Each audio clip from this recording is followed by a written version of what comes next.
Astro Cyborg clipped this, and just like that, according to him, they look hysterical considering they were just complaining about the Switch 2 $80 games. But hey, at least you got your Steelbook, art pages, and comic for two games you already own for just $120 after tax. This is the TLOU Complete Edition, and you have some PlayStation centric folk on their I don't know if it's a conversation or so that are actually talking about it. And I think somebody among them bought it, and they're talking about the reactions that they got from people actually buying it. It's very interesting. And here you got another edition of the game. Like I get the criticisms from people, but my whole thing is like, yeah, I'm not even in complete agreement with them doing another version of this joint. But yeah, as a fan of the series, as somebody that does collect some of this stuff, I definitely missed out on the first part one collector's Oh wait, edition. so you're not in agreement with them doing it, but as a fan, you missed And out I was on the first collector's edition. pissed off when I missed out on that one. So when I saw this one, I was like, oh yeah, complete edition is a collector's edition. Let me go get it. And your Persona, Oh, so he's not in agreement, but he went against. I don't know, bro. Oh, he said I'm not in complete agreement, so maybe there's some partial agreement there. That you see, let me go ahead and preface this video real quick with, you do you, bro. You need not explain to anybody what the flip you want to do with your money or what the flip you did with your money. You don't need to, you know, defend yourself. I don't know why this part of the clip exists. Perhaps maybe there's a reason, but you don't have to defend yourself to anybody. You don't need anybody's affirmation. We're grown. me posting up that I pre-ordered the collector's edition of the complete edition. You think anybody will be upset about that? Yeah, because you're you. Yo, look at this, bro. 457K thousand views on a pre-order picture. Yeah, Really? yo, no cap. On a pre-order picture, bro. Yo, Jack, what's good, Now, Jack? when I made my video talking about this and saying, that this gentleman bought that, well, has a screenshot of pre-ordering the edition, I made it in the context of saying that this is exactly the PlayStation that they've been, heralding. The PlayStation that would sell them the same game multiple times, and instead of having had its, mind right and invested having money in its platform, this is the result of the carelessness. So my criticisms were actually towards PlayStation and towards them heralding PlayStation and not criticizing PlayStation enough. Now, not that I commented on that or you saying that I'm upset. I don't have any I'm indifferent to how I feel about somebody spending their money. What the heck do I care? And I've said this to you, that's the attitude that everybody should have, is that you should be indifferent about how people spend their money because it doesn't affect you in any way. You know what I mean? So let's go back to the exact matter at hand. See, this is one thing that we can get carried away with all of this stuff and such, but what Jabari Strife does with his money, that does not concern me. However, PlayStation, on the other hand, they are one that is of concern to me because I spent money on their ecosystem. So a little bit of, accountability will be nice as to how they actually treat their customers. So here's the thing. They make what they call an exclusive. And I'll put this in parentheses, an exclusive, right? They put it on their console, and they say, oh, this is only going to be on the PlayStation console. They say, oh, this is what it's going to be. Then eventually, as the sales start to dry up because their investments are $200 million per game plus in terms of development, right? Upwards. They say, oh man, we got to sell more copies. So they basically move it to Steam, right? They're like, oh, we're going to go to PC because, man, there's just no way. Keep in mind, though, while they're at it, because they want to basically cut costs and make sure that the word cost goes down, they engage in reduction of workforce. So their developers are basically the ones that take the burnt end of the whole stick. So they cut their devs in that regard so they can keep costs low and maintain, a spending that is not going to kick them out of business because they're operating at a margin that's very interesting from what we've been seeing, right?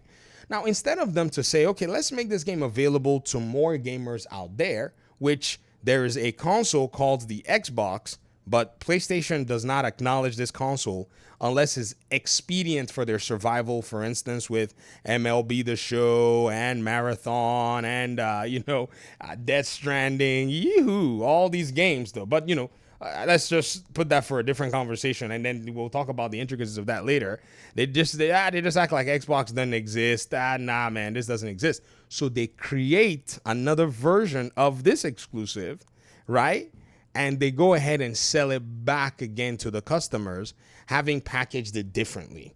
Meanwhile, investments, X amount of dollars, let's just call it investments, V, dollars, that they could be investing in making more exclusives that are on their own standalone. They've taken these monies to block games from going to Xbox, right? So that's where they put their effort.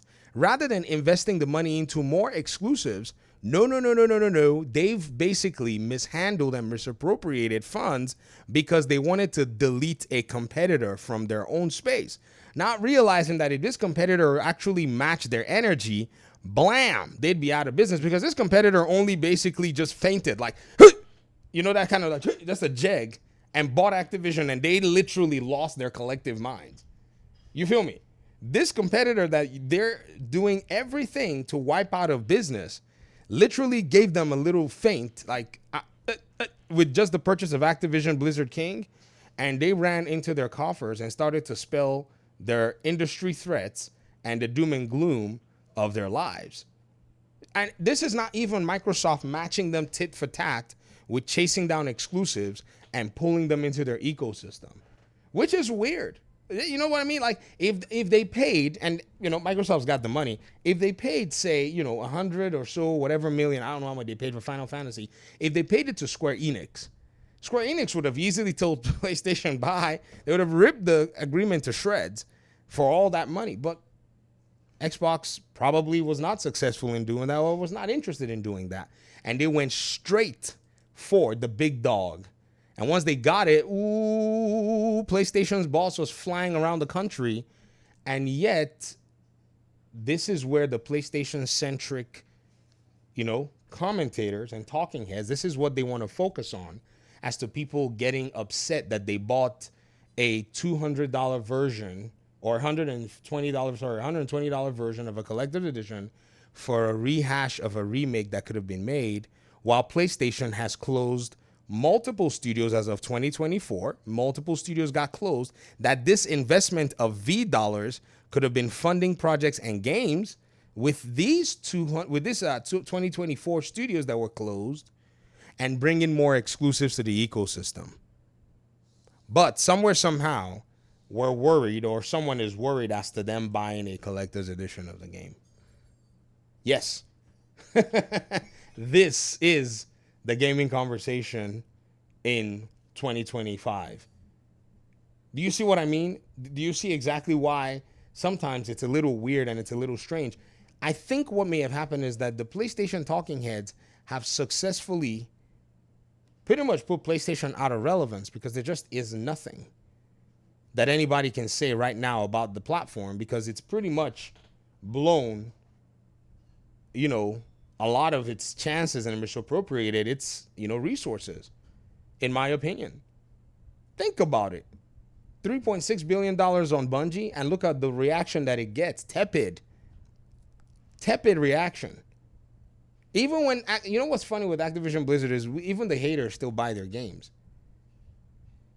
Anyways, I don't know, bro. I would continue with this, but I don't think there's anything I'm ready to say or I'm willing to say, other than just pointing out where, if anybody would just look past, the petty squabbles, we'll see exactly why PlayStation is not going to be able to have content to catch up to Xbox. They didn't invest wisely. They didn't invest in franchises. They were investing in subverting and undercutting their own competition, rather than actually competing and making games, building a portfolio. Their CEO comes out and says that PlayStation, their chief financial officer at the time, Hiroki Totoki, comes out and says that PlayStation, did not seem to have a portfolio of games. Do y'all remember that? Do you remember that? Now, oh, their portfolio of games was blah blah blah blah blah. He said, oh yeah, they didn't really have a lot of. I don't know how he put it. It was a statement he made a while ago. But anyways, maybe I'll remember and put it in the comment section. Talk to me in the comment section, guys. Thanks for watching. Peace out.